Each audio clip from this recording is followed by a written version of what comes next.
Crime branch के लिए ये एक बड़ी चुनौती है। यही वजह है कि क्राइम ब्रांच बाबा सिद्दीकी की मौत को लेकर हर एंगल से तफ्तीश कर रही है।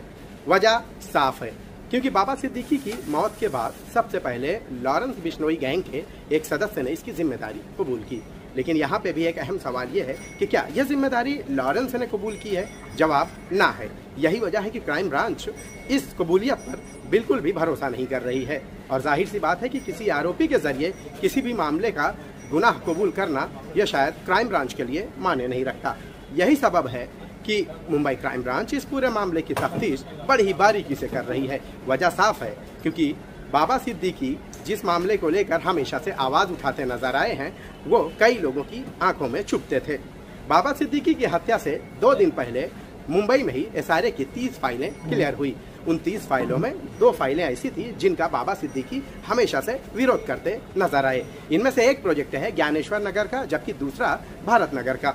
और इन दोनों प्रोजेक्ट में जमकर मलाई थी। कहा जा रहा है कि 300 करोड़ रुपए का मामला था, जिसको लेकर बाबा सिद्दीकी हमेशा से मुखालफत करते नजर आए।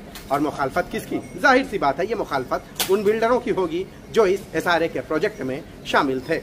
हालांकि आखिरी बार जब इसकी मुखालफत की गई और विरोध प्रदर्शन किया गया तो उसमें ज़ीशान सिद्दीकी सबसे आगे थे।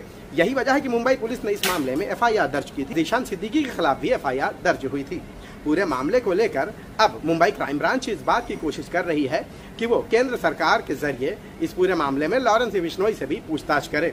हालांकि इससे पहले जब सलमान खान फायरिंग मामला हुआ था तो उस दौरान भी मुंबई पुलिस ने लॉरेंस बिश्नोई के खिलाफ एफआईआर दर्ज की थी और उसे पूछताछ करने के लिए केंद्र सरकार को जो है पत्र लिखा था। हैरानी इस बात की है कि केंद्र सरकार ने मुंबई पुलिस के इस पत्र को अहमियत न देते हुए उन्होंने लॉरेंस बिश्नोई की 1 साल की उस मियाद में इजाफा कर दिया जिस धारा के तहत लॉरेंस बिश्नोई को गुजरात की जेल में रखा गया था।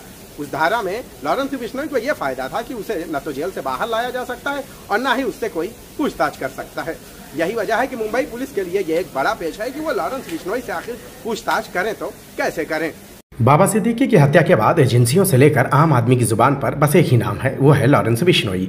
लॉरेंस बिश्नोई इस वक्त गुजरात की साबरमती जेल में बंद है। हालांकि क्राइम ब्रांच अभी भी तफ्तीश कर रही है और वो किसी खास नतीजे पर नहीं पहुंच पाई। इससे पहले साल 2022 में पंजाब के मानसावा गांव में पंजाबी गायक सिद्धू मूसावाला की हत्या, 2023 में कनाडा में खालिस्तानी आतंकवादी हरदीप सिंह निज्जर की हत्या का भी आरोप है। लॉरेंस बिश्नोई की हिट लिस्ट में कुछ बड़े नाम शामिल हैं, जिनमें सलमान खान पहले नंबर पर माने जा रहे हैं। यह मुद्दा खान के काले हिरन शिकार मामले में शामिल होने के बाद से ही शुरू हुआ था। बिश्नोई समुदाय में काले हिरन का बहुत सम्मान किया जाता है। सलमान पर निगरानी रखने के लिए बिश्नोई ने अपने सहयोगी संपत नेहरा को भेजा था, लेकिन नेहरा की हरियाणा पुलिस के विशेष कार्यबल ने गिरफ्तार कर लिया था। मौके पर पुलिस बल के आ जाने के कारण अप्रैल 2024 में ही गोलाबारी का प्रयास भी उसका विफल रहा। लॉरेंस बिश्नोई जो कभी कॉलेज का छात्र हुआ करता था, कैंपस की राजनीति में वो हमेशा शामिल रहता था। आज भारत के सबसे कुख्यात गैंगस्टरों में उसका नाम सामने आया है और इसे खत्म कर पाना अब बहुत ही मुश्किल है।